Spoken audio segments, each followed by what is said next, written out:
Hi friends, good morning. నా పేరు శ్రీకాంత్.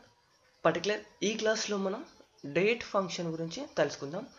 నేను ఇంతకు మొదలుగానే కొంచెం డేటా అనేది ప్రిపేర్ చేసుకున్నాను. చూడండి, ఇక్కడ నేమ్స్ ఇచ్చాను, డిఫరెంట్ నేమ్స్ అనేది టైప్ చేసుకున్నాను. నెక్స్ట్ మనకు sales, next year, next month, next day. So నాకు ఈ డేట్ అంతా, ఈ ఇయర్, మంత్, డే అనేది మొత్తం ఒక సింగిల్ కాలంలో చూపించాలి. సో ఈ సింగిల్ కాలంలో చూపించాలి అంటే మనం ఏం వాడతామంటే డేట్ అనే డాక్స్ ఫంక్షన్ వాడతాము. ఓకేనా, నేను ఎంటర్ డేటా అనే ఆప్షన్ తోటి ఇదంతా మొత్తం డేటా అనేది మాన్యువల్గా ఎంటర్ చేసుకున్నాను.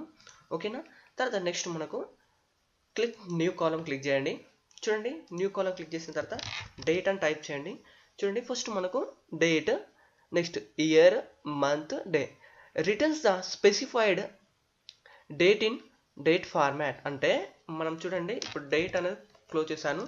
నెక్స్ట్ డేట్, ఫస్ట్ మనకు అక్కడ ఏం యాడ్ చేయాలి, ఇయర్ కదా. చూడు, డేట్లో ఇయర్ యాడ్ చేశాను. నెక్స్ట్ కామా, నెక్స్ట్ డేట్, తర్వాత నెక్స్ట్ మనకు మంత్ యాడ్ చేశాను. Next comma, next date, next day add చేశాను.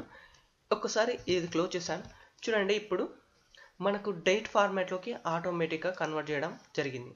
2018 month first, second, day 5. So ఇలా మనకు డేట్ అనే డాక్స్ ఫంక్షన్ ద్వారా మనం మన డేటాను ఒకటే సింగిల్ కాలంలో అన్ని సంబంధించిన మంత్ కానీ, ఇయర్ కానీ, డే కానీ, ఇండివిజువల్గా ఉన్న వాటిని అన్ని కలిపేసి ఒకటి సింగిల్ కాలంలో చూపించడానికి మనకు ఈ డేట్ ఫంక్షన్ అనేది యూజ్ అవుతుంది. నా వీడియో కనుక మీకు నచ్చినట్లయితే మా లక్ష్మీ స్కిల్స్కు తప్పకుండా సబ్స్క్రైబ్ అవ్వండి.